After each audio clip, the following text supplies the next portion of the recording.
আর আপনাদের একজন বাবু যার বিরুদ্ধে হাজার হাজার কেস, আমরা দল থেকে তাড়িয়ে দিয়েছি।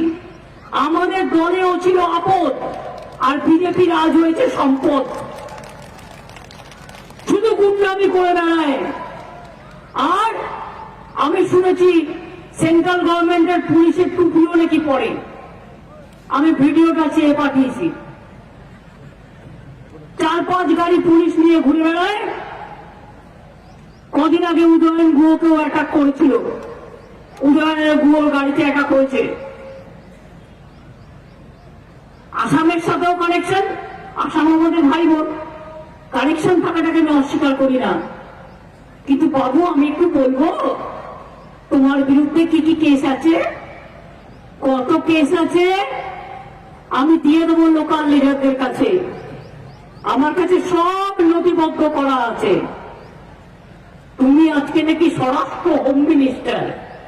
লজ্জা লজ্জা লজ্জা, দেশের লজ্জা, দেশের কলঙ্ক। গণতন্ত্র কলঙ্কিত হয়েছে। কেন আপনাদের এখানে আর রাজবংশী লোক ছিল না?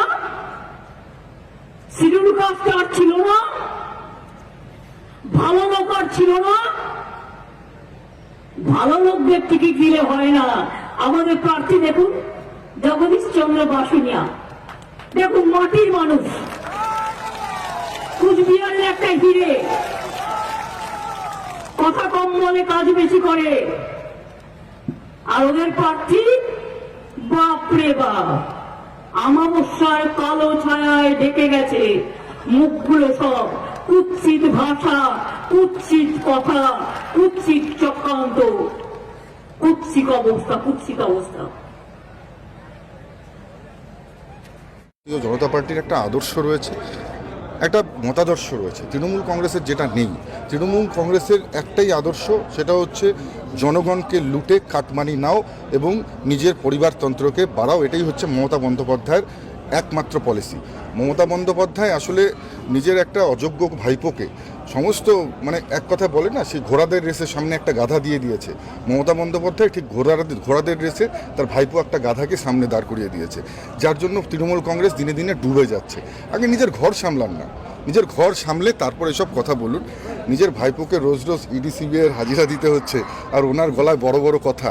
আসলে হিংসে হয়, মমতা বন্দ্যোপাধ্যায়ের হিংসে হয় যে কুচবিহারের মতন জায়গা থেকে একটা রাজবংশী ছেলে সে গিয়ে দিল্লিতে সেখানে সর্বভারতীয় রাজনীতির সঙ্গে যেমন যুক্ত রয়েছে, সেরকম একইভাবে মোদিজির যে সরকারের উন্নয়নের প্রকল্প সেগুলোকে আগে বাড়িয়ে নেওয়ার চেষ্টা করছে। এটা হিংসে হয়, কারণ এটা হিংসে করেও মমতা বন্দ্যোপাধ্যায় তো কোনোদিন এসব করতে পারবেন না। আর অভিষেক বন্দ্যোপাধ্যায় বা তার ভাইপো এরা তো পরিবারতন্ত্রে বিশ্বাসী। আজকে একমাত্র মমতা বন্দ্যোপাধ্যায়ের ছত্রছায়া আছে বলেই তার ভাইপো নেতা হতে পেরেছে। মাটি থেকে উঠে এসে নেতা হওয়া, লড়াই করে উঠে এসে নেতা হওয়া কতটা কঠিন বাংলার মানুষ সেটা বোঝে, কুচবিহারের মানুষ সেটা বোঝে। তাই বাইরে থেকে মাঝে মাঝে ঠান্ডা হাওয়া খাওয়ার জন্য আমাদের উত্তরবঙ্গে এসে বড় বড় বক্তব্য দিলে সেটাকে বাংলার মানুষ পছন্দ করে না। উনি তো মঞ্চে দাঁড়িয়ে আজকে স্ল্যাং ইউজ করে আবার সেটাকে উইথড্র করেছে। কেমন মুখ্যমন্ত্রী? নিজের ভাষার চয়নের উপর কন্ট্রোল থাকে না। সত্যি অবাক লাগে যে বাংলার কোন তুগলক মুখ্যমন্ত্রী। এটা লজ্জার। মুখ্যমন্ত্রী হিসেবে তার শব্দ চয়নের একটা গরিমা থাকা উচিত। সেই গরিমাকে পশ্চিমবাংলার মুখ্যমন্ত্রী নষ্ট করেছেন। এবং একেবারে যাকে বলে, আমরা তো দেখেছি আইএস আইপিএসদেরকে, বিউরোক্র্যাটসদেরকে তুই তোকারি করে, কখনো গালিগালাজ করে, কখনো মোদিজির কোমরে দড়ি বাঁধতে চায়, কখনো উনি করতে চানটা কি, এটাই অবাক। আর আদৌ ওনার কি মস্তিষ্ক ঠিক আর রয়েছে না মস্তিষ্কের বিভ্রান্তি ঘটেছে, সেটা কিন্তু একবার আমার মনে হয় সেটা যাচাই করে দেখা উচিত। আর কিছু দাদা উদয়ন গুহর সাথে বারবার নিষিদ্ধা দেবাশিস ধর শীতলকুচি কাণ্ড, দেবাশিস ধরের নাম না করে আজকে বললেন যে শীতলকুচিতে যিনি দোষী, সেই দোষীকে বিজেপি প্রার্থী করে দিল। ওর জন্য দোষী নির্দোষ প্রমাণ করবার মমতা বন্দ্যোপাধ্যায়কে দায়িত্ব কে দিয়েছে? উনি কি কোনো জাজ না জাস্টিস?